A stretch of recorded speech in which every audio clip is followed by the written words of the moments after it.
Yakoromogi kamoro moro mantiere ageno di chieng' mari dhi yo makare arwakini machiegni e weche manyien mag migago kama bende waikoni e weche mathoth matimore e gwenge mopogore opogore e pacho ka kendo mana kaka gidonjonwa kaka wuono piny ngima hingo odiochieng' mar geng'o derruok kata mar geng'o kawo ngima e yor derruok ka bende thor wach kata wach maduong' maneno en piny Kenya onge kod ikruok makare mag kuonde thieth mag jogo mani kod tuoche mag obwongo kaachiel koda weche mag kiondko bende pod tamo jotuo mar mondo mi omany konyruok e yo makare jiwo oganda mar mondo mi ne ni ochiwo kata bedo machiegni kod jogo mosenyiso ranyisi mag tuoche mag obwongo kendo nywakogi e anyuola. Warang'ane moko kuom weche ma wamiyo pek.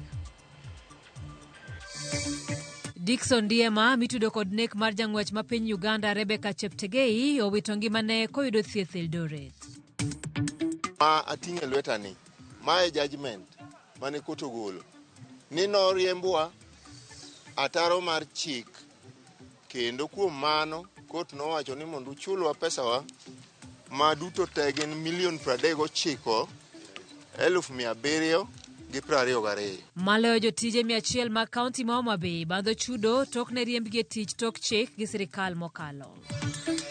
Watu wengi ambao wamekuwa kama wakora kama goons wakiwa na marungu wakiwa na mapanga wakatuvamia saa 10 ya usiku wakavunja manyumba, tokeni basi ikawa imekuwa ni shida kubwa. Maskari anasema tokeni.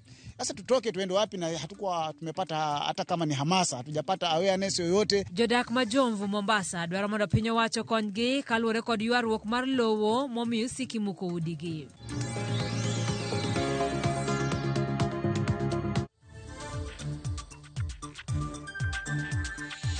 Machiegni nyakoromogi tudri kodwa e namba mar ote machuok 33600 bende wayudore e mbui mag oganda yudwa kanya achiel kachiel e mbui mar Facebook wayudore achiel kachiel e mbui mar YouTube wayudore bende e mbui mar Instagram kachiel kod mbui mar X nyinga Simfros Okinda.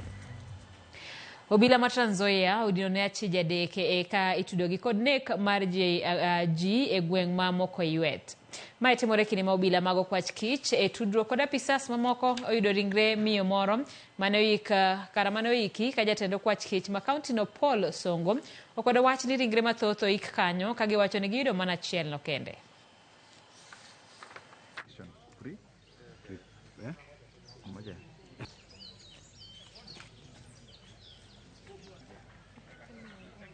Jana iliungua, leo tena imeungua. Niko poa. So alipatikana kwa lami amelala kando. This week tu yenyewe hii amelala kwa lami kando, amenyang'anywa simu yote, mikono yote iko nje, pikipiki yake imeenda. Na hiyo kitu tuna connect na hao majamaa tu bado. We've also seen in social media there's a lot of misinformation circulating that there are a lot of bodies. But as you've witnessed by yourself, we have been able to exhume only one body, and so far we have cleared. We are not expecting any more body from that shallow. Chero magwuoth kod ohala e chiro ma Magena e kar chung'od bura ma Boma Choge Borabu e kaunti ma Kisii obedo kod ng'ikruok kochakore okinyi kaluwore kod nek mar johala moro kata jaohala moro e gweng'no. Jaohala no ne jamaundu kata ne jomaundu omonjo otieno ma piny orugo kawuono kendo weye kod hinyruok ma bang'e ne okelo tho mare thuolo mane oyudo thieth. Jodak ma obago ng'anyo kata ne obago ng'anyo kendo moko mach e apaya mawuok Kisii kadhi Kilgoris ka gidwaro duok e wi rochruok mar arita e gweng'no. Jopiny mana ni kode chwang bende ne onego achich achiel kane pok giwang'o ute achije mamoko ariyo. Obila kata kamano singo mar timo nonro kendo yanga diere wi nek mar ja ohalano.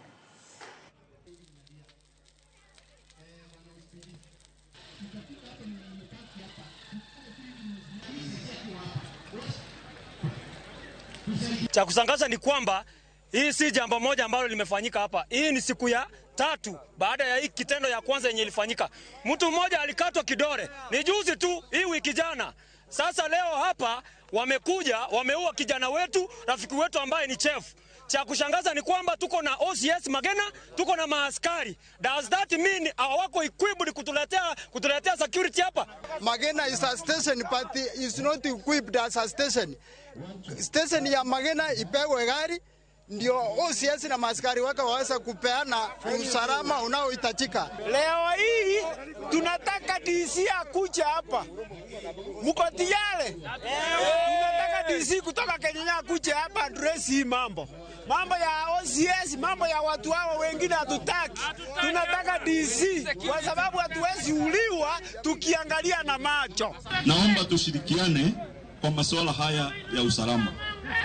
Na tunataka tuwashukuru kwa sababu wakati Kamsa ilipigwa, nyinyi kama wananchi mlijitokeza kusaidia ambaye alikuwa amedhulumiwa. Si kweli? Nataka mnichagulie viongozi kama 10 hapa. Tuende tukae pale kwa chief, tuandike report kwa sababu kazi ya serikali inafanywa kupitia nini? Kupitia report na mikutano, si ndio? Ile report ya OCS na maskari itafikia nani? Our County Security Committee leo. Woi majagni prayoga beach ochadho monego wuongi kalore kod ywaruok ewi anguro e gweng' ma Shilavye mayudore kar chung' od bura ma Shinyalu kaunti ma Kakamega. Ywaruok nobedo Jumapil otieno e kind Tepla Osiema ma en dagi achich tok achich duogo pacho to yudo ka anguro ne matin olal. Kane wuongi odonjo mar gae ka odhawone dagi to wuoyino ne ochadho wiye mowito ngimane. Obila dhi mbele mar manyo achijno mane oringo tok monj makamano ka ringre mosenindo to chwal e osiptal maduong' ma Kakamega.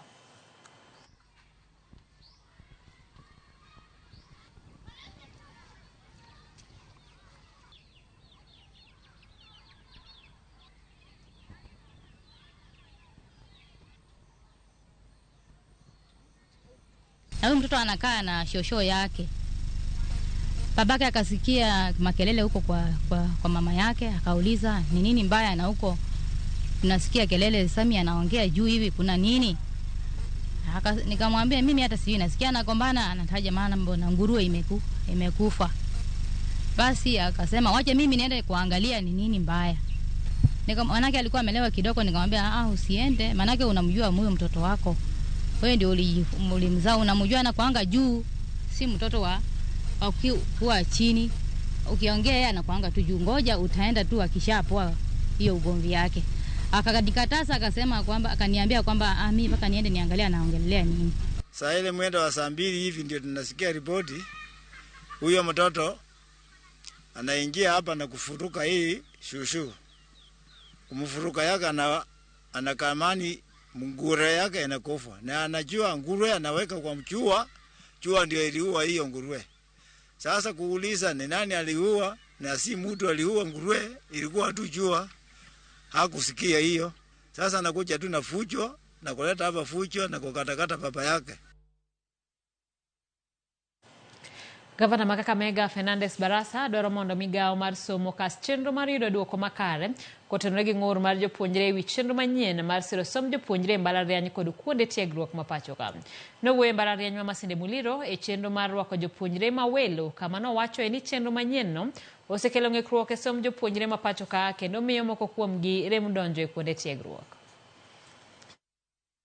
I know we've had a challenge. We've had some students who are from vulnerable families that have been placed in, I can say, unfavorable bands. So as the leadership of this county, I want to urge the Ministry of Education to expedite the appeals from the students who have been disadvantaged by the funding model so that they can also have an opportunity of getting support. But overall, I appreciate the fact that no student will be sent away because of school fees. That is something that is overriding cornerstone of the funding model to support our students. As a county, we are also having some programs, scholarship programs. I know there are some students who have benefited from the county scholarship program.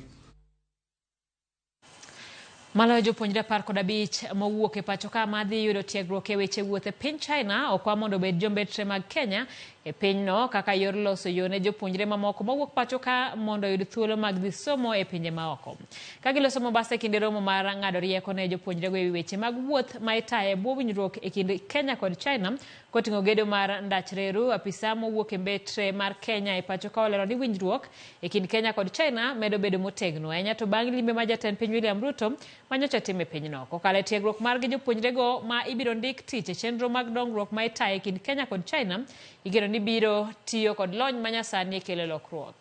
Chapata kwa sababu wakati ambapo tulikuwa tuna apply pia tulikuwa wanafunzi wengi sana na wengi hawakupata, lakini kwa sababu sisi tumetunukiwa nafasi hii tunaomba ya kwamba tukifika China tuende tufanye vyema zaidi ambavyo tunaweza na kisha tukimaliza turudi tuendelee na kufanya kazi mzuri kulingana na the expertise, the experience and of course the certificate that we have gotten from there. Matarajio yangu ni naweza jiendeleza kimaisha as a person, meeting other people from other cultures, just developing myself and knowing other aspects of life which are and in my field also. Where we have come to check and to allow the student to also have a feel of the Chinese projects and at the same time to also give them the awareness of how it shall be once they graduate from China and come back to find jobs and working with the Chinese people in the various projects done in the country.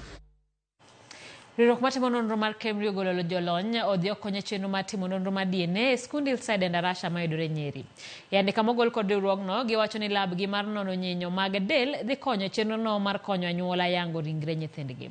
Jakom board mar Kemri Abdullahi Ali owacho ni riwruogno dhi timo nonro go nono kaka yorno mar siro chenro kendo konyo jonyuol. Gidhi yudo moko kuom nyinyogo kochakore kiny koa kuom jabero mar piny owacho.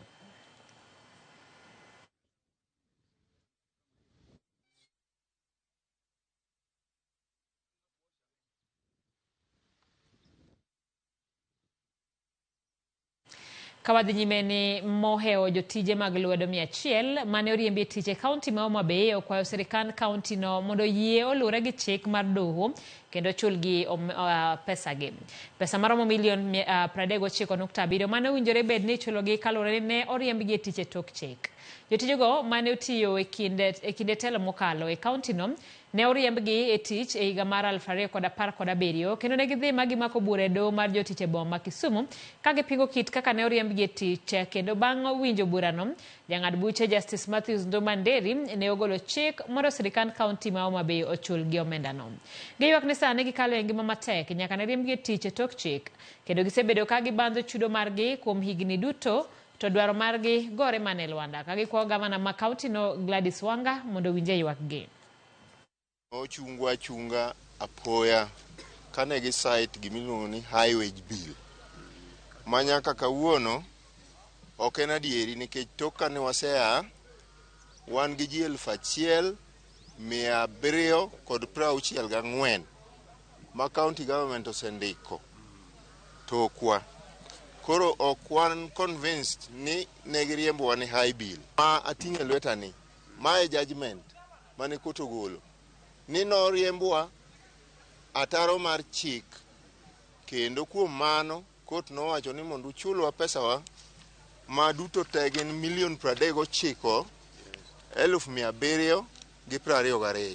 Sani higni 5 kapok wayudo kaka wanyalo chiemo kaka wanyalo konyore gi nyithindo. Wachandre pile kwa biro Homa Bay ka mondo wang'i kaka pesa wanyalo donjo mondo wapuonj go nyithindo. Waonge kaka pesa nyalo donjo kaka wachiem. Sani wachandre achanda wago mana mal ne jok matiyo sani. Wawang'o mana maka watero mana yien e chiro mondo koko wachiem. Koro wakwayo gimuolo ne mondo mi wa ae stress ma wan go sani kod nyithindo mwabedo go e dhoudi kod tuoche ma bende negowa.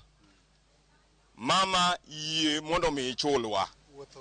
Nikech bende okawa thuolo malach ka wawuotho ka wadhi Kisumu ka wabiro Homa Bay mondo mi wayud yo manade minyalo chulwago to koro tamore.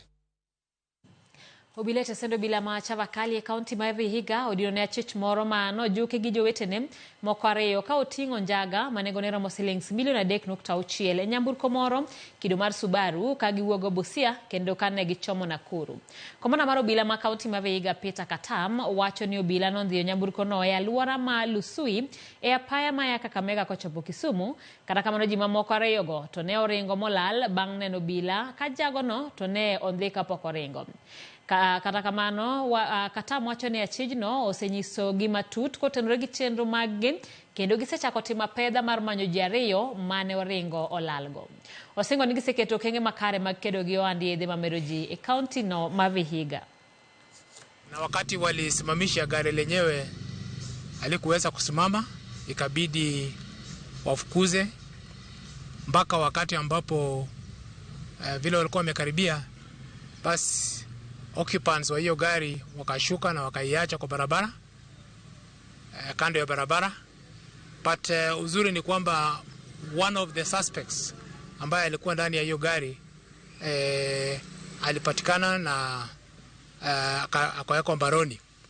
Wakati gari liliangaliwa ndani, ikaonekana kuna gunia kadhaa, actually gunia 5 za bangi, ambayo ukifanya street value ni ya milioni 3.5 ama 3.6 million.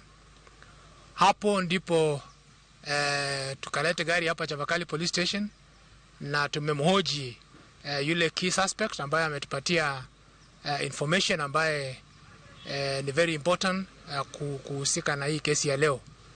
Ile kitu tunataka kusema ni kwamba hii bangi ilitoka nje ya kaunti hii na tunataka wananchi wajue ya kwamba vita dhidi ya madawa za kulevya tumeimarisha kabisa na hawataweza kufaulu kuleta hizo bangi zao katika area hii.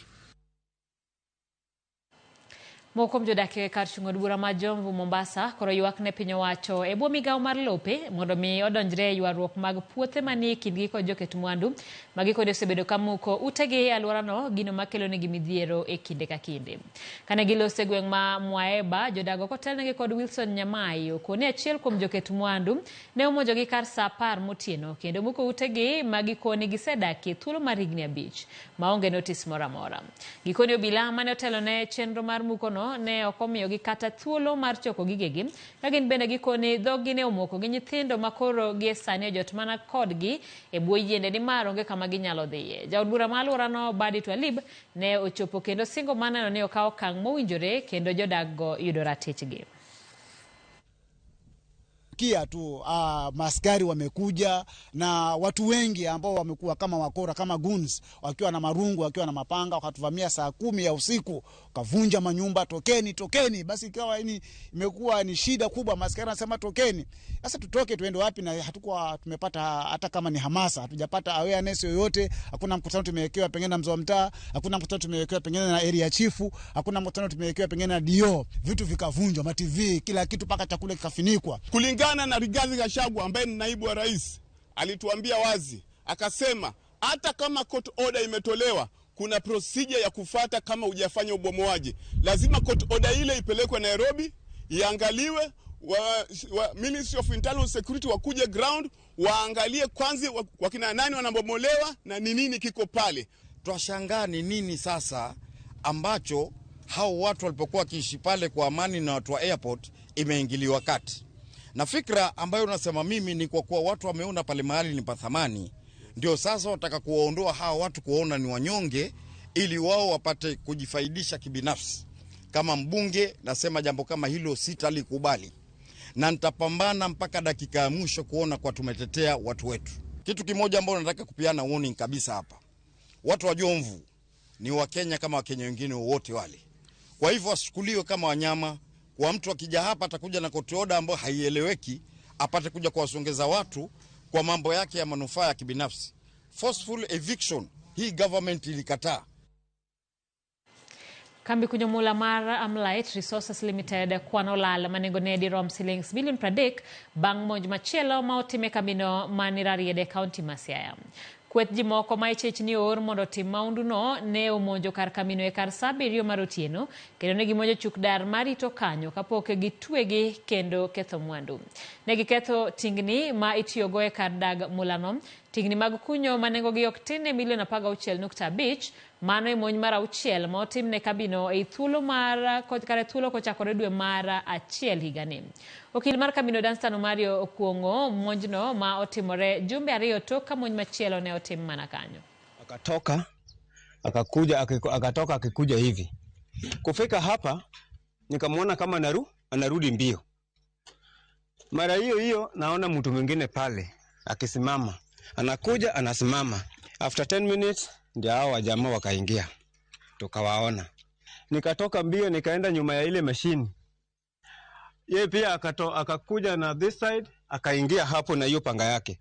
Nikatoka kufika hapa naona jamaa mwingine akisimama hapo pia napa.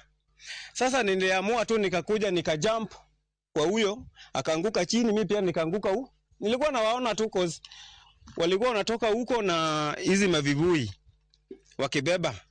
wanabeba wawili vibui mbili wanakuja, wengine wakapanda hii juu ya tingatinga wanamwaga hiyo petroli, wengine wanamwaga chini, wamemwaga kila pahali.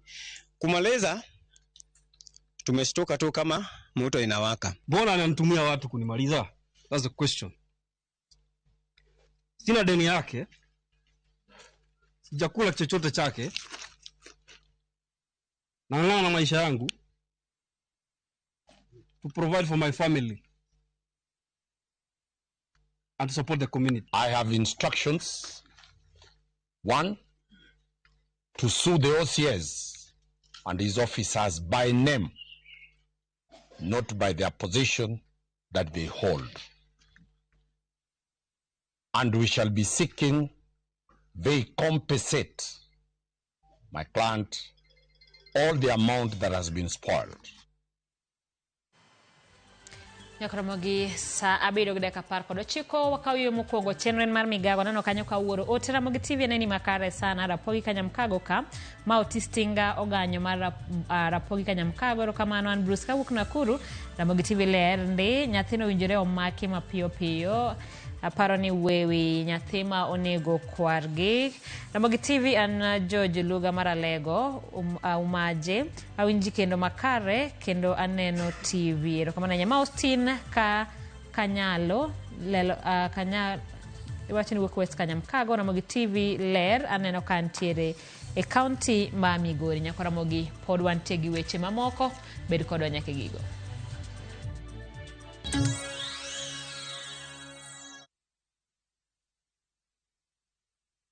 Jipange na View sasa imerudi kwa mbwembwe na vishindo. Jipange leo kwa nafasi ya kujishindia mamilioni ya pesa. Jipange ushinde na View sasa. Bonyeza *487*3# na uweke 50 bob tu au tuma kwa paybill number 724177. Account number ikiwa ni nambari yako ya simu. Utapata content na point 50 za kuingia kwenye draw ya kujishindia 50,000 kila siku, milioni 1 kila wiki na grand prize ya 3 million shillings. 3 million shillings. Jibambe na content nyingi zaidi, uongeze chances zako za kushinda. Jipange na View sasa. Weka 50 bob tu na huenda ukajishindia 50,000 kila siku, milioni 1 kila wiki na grand prize ya milioni 3. Sheria na masharti kutumika. Imeidhinishwa na BCLB number 0000130. Dreaming of Italy, but worried about planning your trip? View Travel has you covered. View Travel invites you on a 5-day, 4-night adventure starting from $1,650. Sail to the enchanting island of Venice, where ancient canals whisper tales of the past. Immerse yourself in the grandeur of Rome, exploring its iconic landmarks like the Imperial Forums. Discover the artistic heart of Florence, a city inspired inspired by the Renaissance as you witness the timeless craft of Murano glass blowing. With guaranteed departures, personalized quotes, and our unwavering commitment to reliability, View Travel is your trusted partner in creating unforgettable Italian memories. Book your adventure today. Visit viewtravel.com or call 0703 254 254.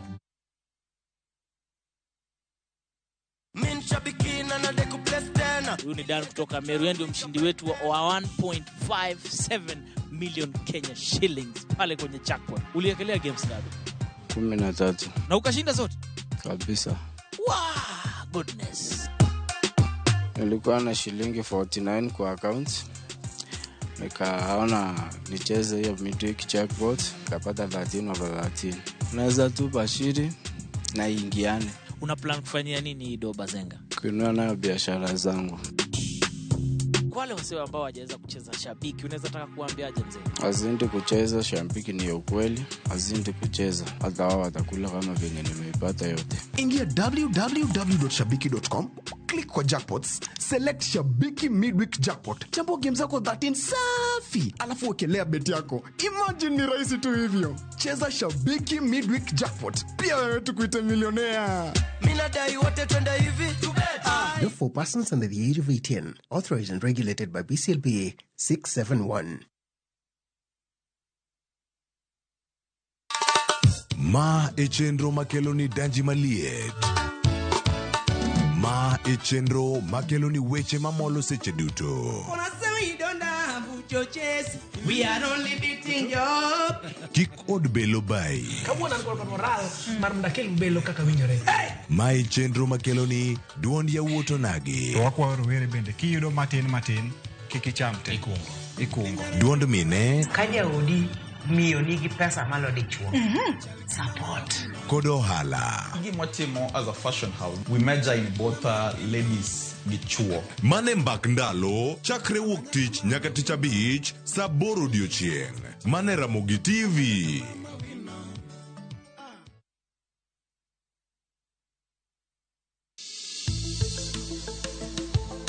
Gimawa en gima duong' moloyo. Nego beni wang'eyo kaka wadak, korka chiemo, exercise, nindo maber. Wakelo ni achiel kachiel lakteche man gi lony mararieya e weche ngima dhano. Kikwa discriminate ne joma nigi ndulume to tikwa pandgi. Ng'eyo en teko. To kodok korka ngima mar del, bedo gi ng'eyo nyalo kelo lokruok maduong'.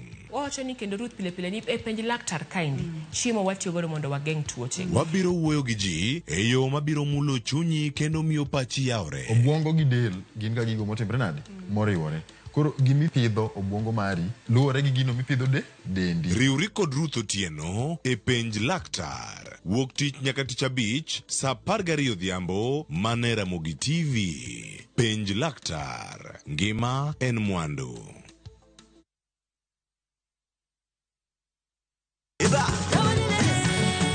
Be ikori mar chako wuoth e piny mar thum. Thumbe mane oloko tieng' mang'eny. Fwenyo sigendni, wende mag piny, koda sigendni mayudore e wendego. Okay. Den gi radhi. Ngoma wake. En kama gik mane otimore chon koda matimore sani chopo e winjruok maber chur.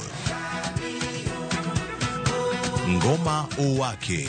Wuok tich nyaka tich abich saa 10 odhiambo. Kik bai.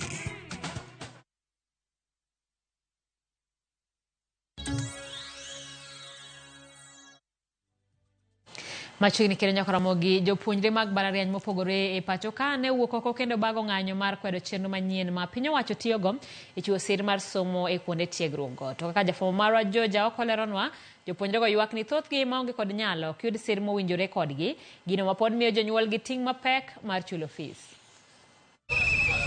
Kata bang' moko kuom jotend jopuonjre mag mbalariany e pacho ka lando ni gichungo chenro mag ng'anyo manonego chaki e odiochieng' ma kawuono ni, mbalariany mopogore e pacho ka ne jodhi nyime kod ng'anyo ma kamano. Funding model ni oketo jogo ma vulnerable a position ma koro gin more vulnerable than they were before. Omiyo okwadwa yie ni mondo jokwa mane ni kama ber koro idhi hiny kabisa. Government ni en gimoro amora moyudo odwano loki. Ang'o marach gi mokwongo cha ma ok wanyal loso mondo wadhi gi kodo mbele. E kaunti ma Kisumu, jotend jopuonjre manie mbalariany mopogore ne jobiro kanyakla kendo seyo chenro ma piny owacho tiyo godo e siro sombgi magikoni medo mana hinyogi. An awuok e university mag ji giwegi miluongo ni private universities. Tim mar ni wan miyowa mana loan kende to en a government association ema noketowa e skundego bende hinyowa kabisa nikech oketwa kucho gi KUPS timiyowa mana loan kende to jomoko imiyo nyaka sponsorship. Gino hinyo nyithindo mang'eny nikech iyudo ni jok mane government oketo e skundego sani activities gi ok nyal ringo nikech ang'o? Nikech inyisogi ni pesa onge, government pok ogolo pesa. Right now whatever is left for private universities is loans. So by the time comrade will be graduating, they will be accumulating more loans. We were not consulted, and that's why we reject it to totality, and we want the old funding model. We don't want the new funding model. Ng'anyo makamano ne bende obagi e kaunti ma Mombasa, kuma jopuonjre koni chenro no sani ong'awo kiwango mar fees ma jopuonjre chulo, gino ma bende omiyo moko kuom jopuonjre sani pod okwamo e mier. Luoro margi en ni gope ma piny owacho chiwo negi bende kidek tamogi chulo ni mar jogo ma yudo thuolo mag tije bang' somo bende ni piny mokalo kipimo kod mago ma pod manyo tich. Wenye wameadmitiwa kama hii wiki last week ni wengi ni band 4 na 5, kumaanisha the band 1 wale ambao wazazi wao hawana kitu, hawajafika shule, wako bado majumbani, and those are dreams, those are future doctors, those are future leaders. Tunatoka mbali tukuja hapa kusoma. So tunasema satellite campus isiuawe. The government is raising fees to kill these institutions zenye ziko hapa mashinani. We are against the e-payment model. I wonder where our money is going because the new funding model has come with a new way of paying fees, which is very uncouth. And this one goes direct to the presidential working team and to the cabinet secretary minister of education and to all the stakeholders in the education system. Or the minister of education, go back, reschedule the MTI, the mean testing instrument. Jopuonjre mbalariany manie counties ma Machakos kod Uasin Gishu ne bende okodong' chien e ng'anyo no magikone gibiro dhi godo nyime nyaka chieng' piny owacho tim lokruok ewi chenro ma kamano. Kwa hivyo wale wasaliti ambao wameenda kukaa chini kukunywa chai kusema ameelewana, you are not talking on behalf of comrades, you are talking on behalf of yourselves. We are on the streets and we shall not relent on this because the reason that sent comrades to the streets is because this new funding model is unsustainable. Omiyo jogo mano wacho ni ng'anyo onge diura otudhi unindi wanto nyithindo duto tema Kenya mangima wawuok e street gijo nyuolo bende kose miyo wa support ma onego beni gimiyowa. Adwa confirm koduka wuono jo Kenya duto ni ng'anyo nitie kendo kiny wapong'o streets ka. Magi timore sechegi ma bende migawo mar somo koni osechugo komiti ariyo matimo nonro ewi chenro no mageto yango midhiero mantiere to kod kaka inyalo rakruok kodgi mar neno ni chenro mar somo ok yud ng'ikruok. George Aoko, Ramogi TV. Jogo makedo ratiro mar oganda e kaunti ma Migori ochiwo ywak margi kaluwore kod medruok mag lwenje mag kit chuech e kaunti no. Sani nitiere mine ariyo madhi nyime kod yudo thieth e osiptal maduong' ma Migori bang' yudo hinyruok marach ma iteno kod lwenje mag kit chuech. Jafwambo marwa Jo Juma nigi ler mar wachno. Kwan jogo makal lwenje mag kit chuech osebedo ka koro dhi malo e piny Kenya kaluwore kod lipode ma opogore opogore. Lipot ma Kenya Demographic Health Indicator Survey mar higa mar 2022 yango ni atamalo 40 mag mine pacho kae osekalo lwenjego mag kit chuech e kit ngimagi. E kaunti ma Migori nyaka sani nitiere kwan oganda mathoth ma yudo thieth e osiptende mopogore opogore bang' kalo e lwenjego mag kit chuech. Almost a year up to now we have an approximate of 1,000 cases for all types of violence, but the most dominant cases are among sexual violence cases who are among the minors below the age of 18.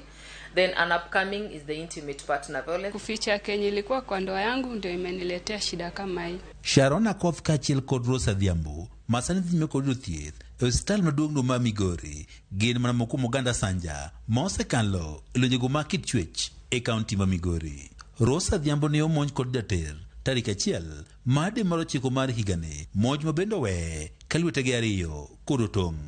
nyathini ma wuoyi matin ma bende ne gintiere godo e kind monj machal kod mano bende noyudo hinyruok marach. Kar osetong'o nyathicha kae motonga beti achiel bada koni tayudo ka onge gi lwetena. Adhiambo wacho ni jatend ma bende ne gidak godo kuom kinde, kata kamano ne gipogore, ne dwaro mondo koduoke mondo koro gidagi, kata kamano ne otamore kabedo chich ma omiyo ko jaterni ne okawo okang' mar monje. Ni koro ne dhi gariyo nyaka nwadhwa yal kode cha koro temo lombore koda to chunya ok ane ka orwake. We are grateful for the hospital management that Rose is now able to talk. Kata bende do thieth kende ntiere kod geno mar wuok e osiptal e kinde mabiro. Gima pod chando chunya Adhiambo en kako bolito nyithinde ka lwetege maendo tiyo godo e goya mal ne otong' kendo we ka ochiegni chot. Nitie nyathi manyo nitiere rachuonyo polytechnic onge kaka nyathino dog sikul. Currently she's progressing on well.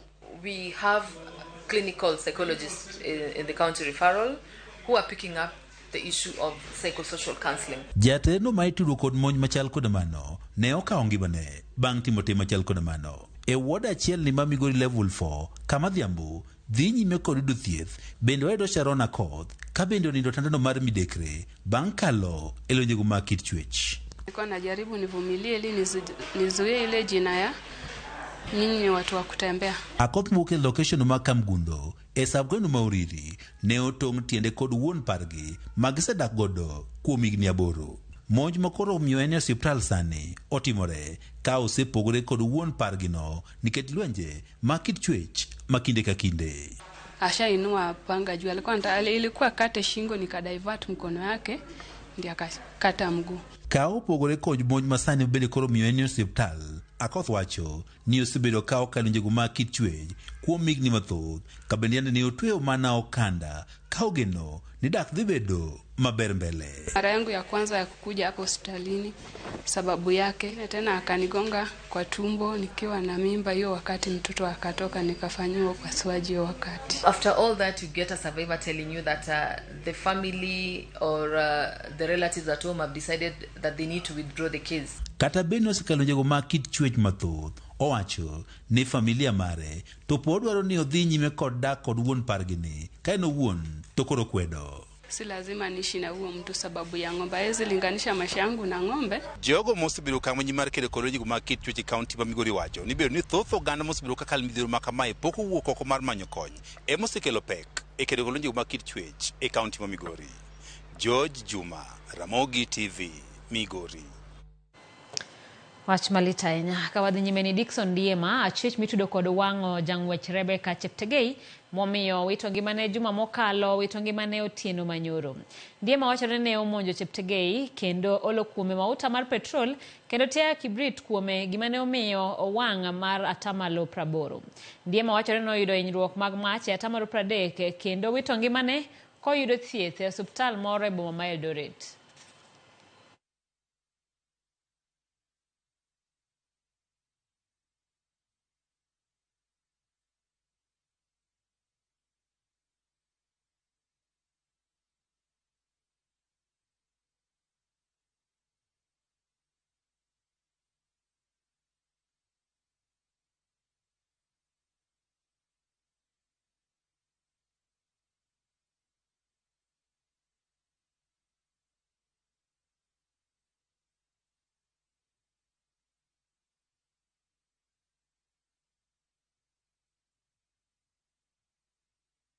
Kwan winyo mar flamingo e nam Victoria medo dok chien kaluwore kod buya mar madhenge modino kaka gipiyo e namno.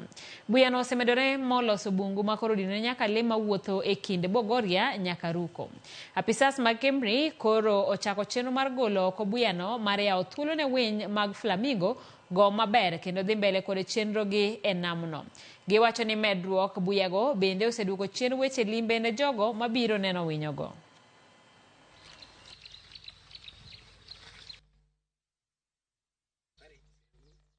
We have had a big problem of, flamingos dying because sometimes flamingos have to land, and they land at night.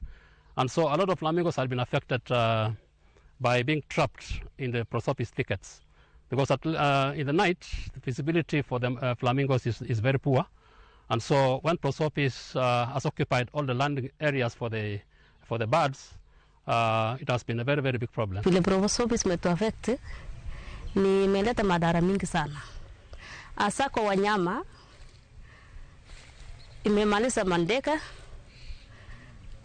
hasa sehemu zile za Lake Bogoria.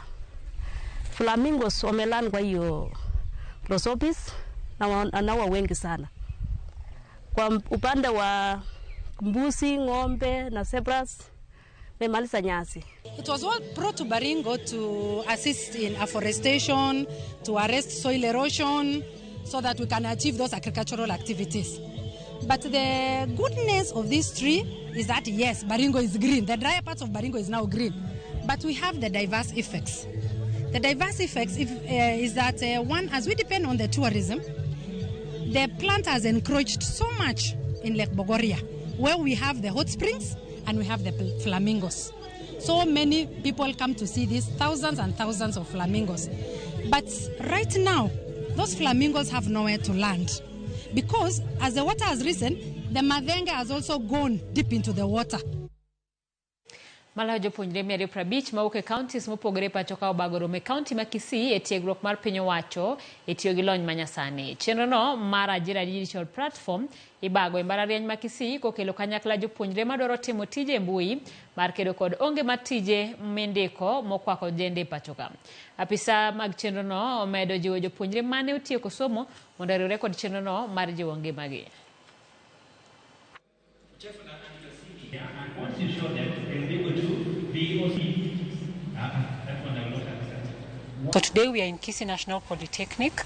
We have a team of 60 online workers who are from various constituencies within South Rift, all the way from Eldamaravine, Njoro, Nakuru, Baringo, and Kisii, Nyamira. So we are happy to be here today. So the benefit and objectives of this particular activity is for us to be able to celebrate success. We are celebrating online workers who have been taken through training and mentorship. I'd also like to thank the government for introducing such an initiative to students. It's been helpful for us, and I'd also like to encourage others to join and participate in this program. It's free. And I will encourage every other youth out there. The future is working online. Move on into the online space, even due to the unemployment that is ongoing.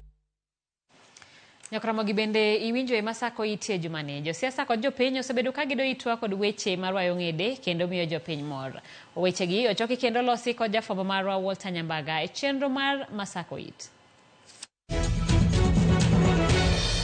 Bas! Josiaya untie. Johanya biane uruka. Mama Elena Chieng.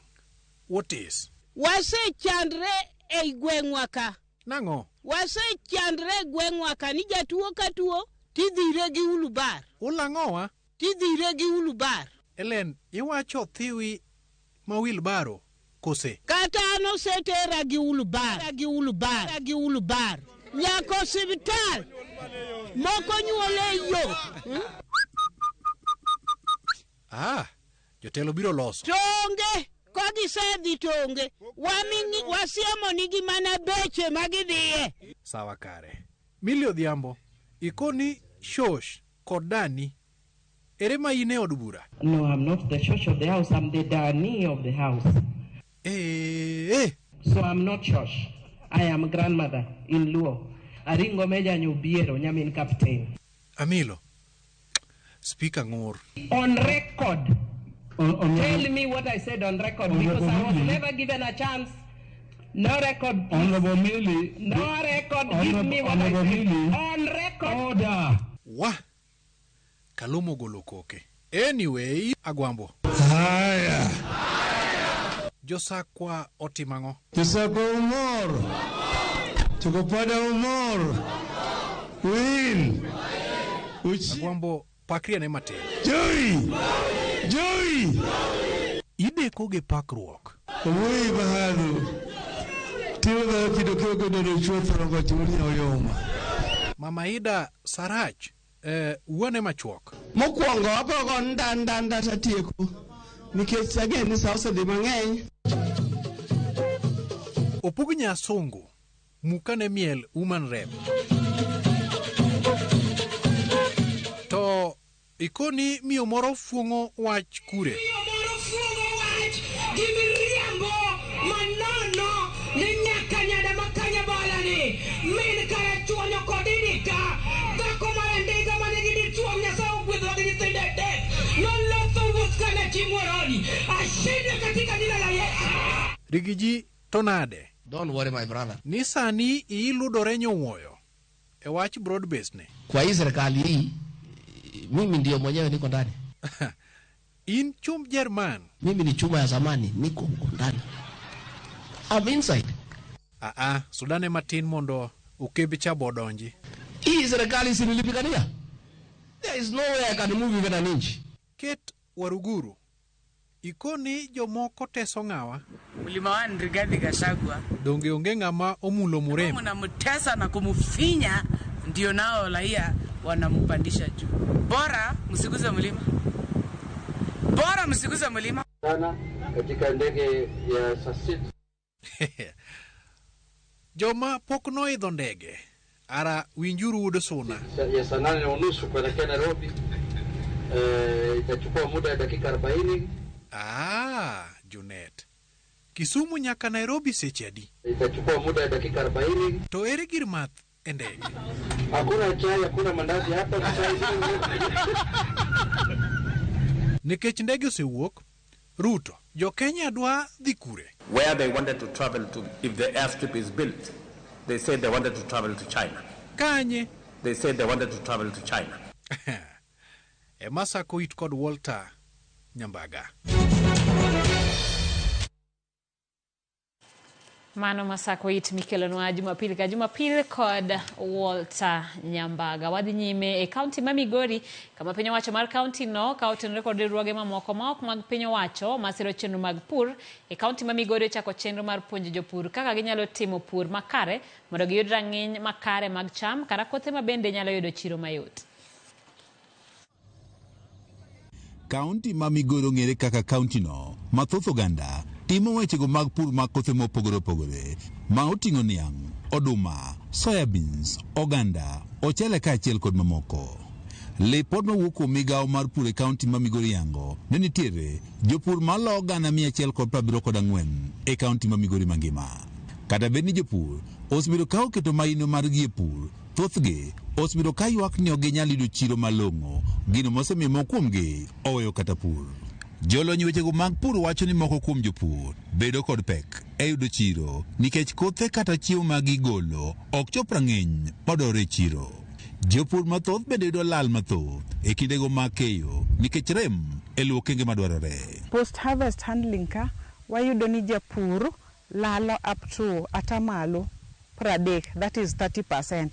Otiwuotho gi japur ni how best ere kaka onyalo timo gik monyalo timo maber mondo lalni obed kata up to 0% kata karach ahinya to yudie 5%. Kendo ayudo ni kara ndalo mo chien ka ne wapuro ga oduma wadino gi luth, wagoya goya oduma gi luth, to kawuono ni ayudo ni okelwa masin suso, okelwa masin pimo. E okang' mar konyo jopur mondo koro gol chiemo mantiere kod rang'iny mamalo kaachiel kod yudo chiro maber, migawo mar pur e kaunti ma Migori ka otenore kod moko mago mag piny owacho ma oting'o Cereal Growers Association kaachiel kod Farm to Market Alliance dhi nyime kod chiwo puonj ne jopur.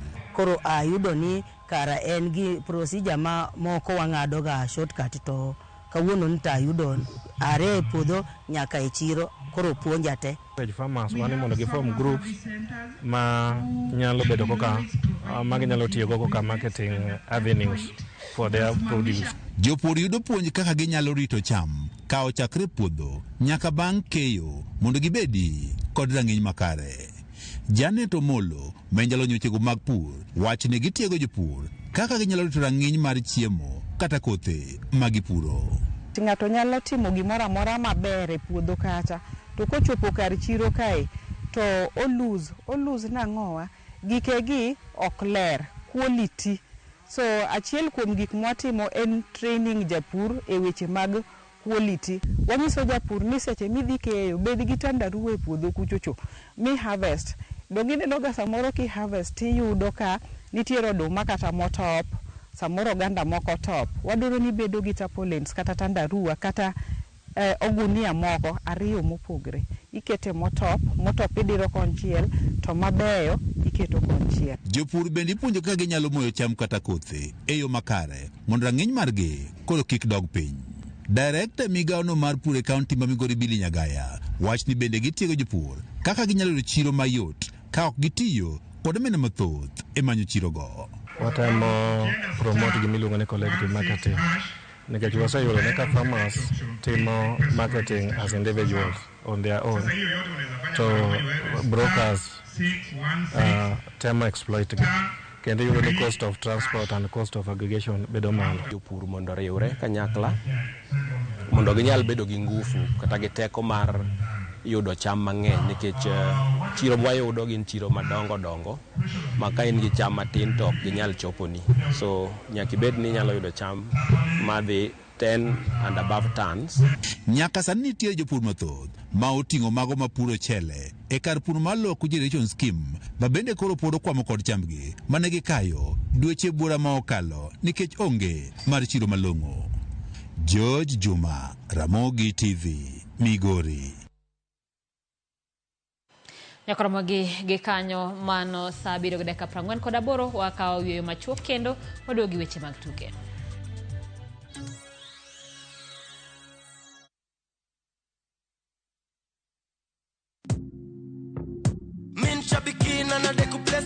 Tuambie kwa majina, unaitwa nani? Anchep 9. Umetoka wapi? Mtani wapi mami? Ni Trans Nzoia. Unafanya biashara gani ama uko employed? Unafanya nini uko mami? Mimi ni mwalimu. Walimu washakuwa pilot. Cheki sasa venye nakuambia, mwalimu mwenyewe. Ulianza kucheza aviator lini? Nilianza kucheza this year March. Ulijuaje kuhusu shabiki aviator? Nilisikilia tu colleagues wale ucheza pale Jobe. So pia mamode wengine ni mapilot huko. 1.2 million na una plans gani na hii mkwanjezi mami? Kitu niko naye kwa mind tu ni shamba alafu na nitulie. Congratulations to Anmanze. Na nikiwaambia aviator ndio form. Kuwa captain. Mbona utaki kufinya mafuta? Aviatorshabiki.com inakupa the biggest multiplier in Kenya. Shinda up to 50,000 times your stake. Yani ukiweka stake ya 100 bob, ndege ipeperuke, unashinda 5 million within seconds. Changamkia Aviator on Shabiki.com. Not for persons under the age of 18. Authorized and regulated by BCLB license number 428.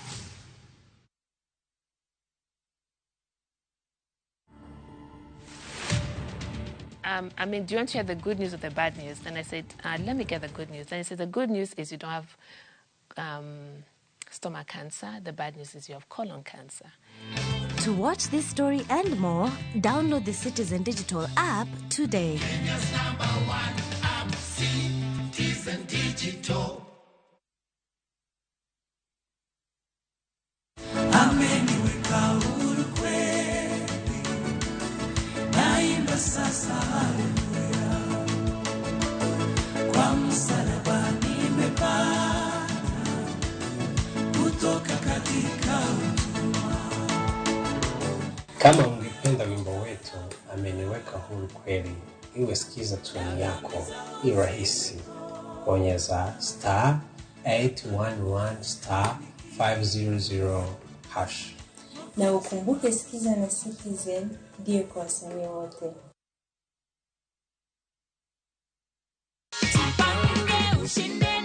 Uliamini wakati uliambiwa ati umeshinda hii pesa? Ati nilitumia location, sasa nikajua ni ukweli kabisa. Nimepata. Ndio hii cheki yako hapa hivi, ndio hiyo goodie bag ya Jipange ushinde na View sasa. Asante. Jipange, View sasa ni ukweli. Kama nimepata, hata nyinyi mtapata.